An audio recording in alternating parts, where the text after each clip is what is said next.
Coach, let's talk about special teams, but first, let's talk about your background as a special teams coordinator. Well, you know, I was a quarterback receiver coach my entire up to that point in my career. I was at Notre Dame, and anytime special teams meetings happened, I was busy drawing plays. I didn't really care about it. And one day, Bob Davie, the head coach of Notre Dame, walks in a staff meeting, points to me after the season, and says, "You're the new special teams coordinator." I was like, "Wait a minute."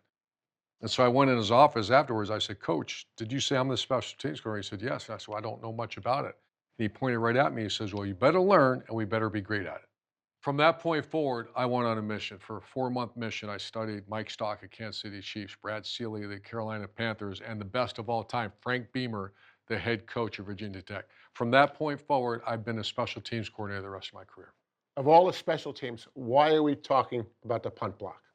Well, the punt block was something I learned as a young, very young coach, I might add. There was a coach named Don Reed, the head coach of Montana, put out a little manual, and he talked about the most important plays in football. And he mentioned that 90% of the time, after a 25-year study, if you put a hand on a punt, your team's going to win that game.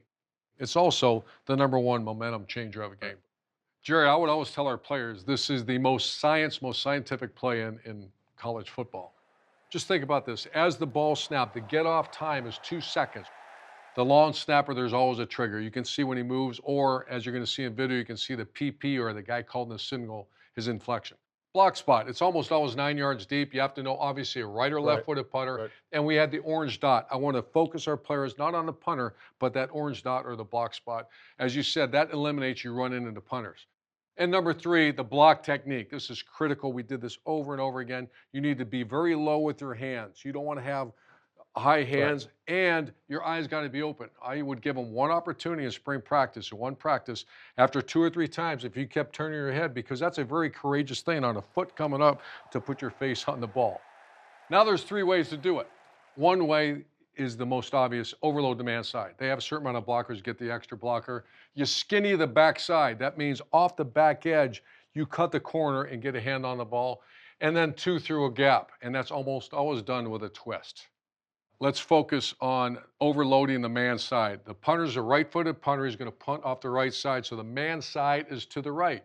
So there's 4 blockers, one, two, three, four, 4 defenders, but they have a floater. So there's 4 defenders. You have to somehow get a 5th defender. This floater right on before the snap, he sees a little movement from the personal protector. He comes off the edge. Now you have 5 on 4. You now had a +1 scenario, overloaded the man side.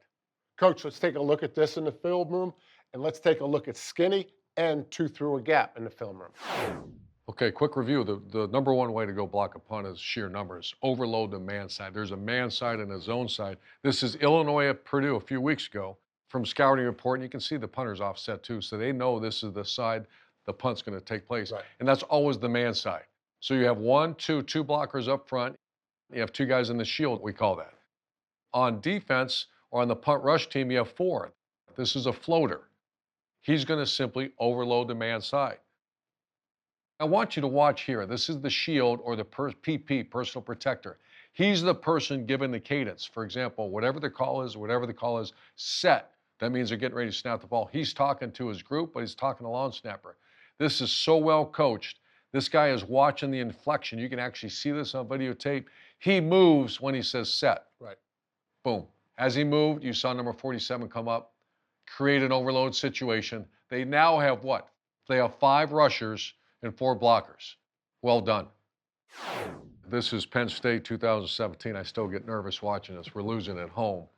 And it was hard to find an exact one. This is about perfect as far as skinny the backside, the second way to get a punt.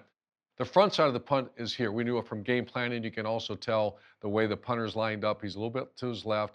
So we made a call. The call was we're coming off the backside. Right.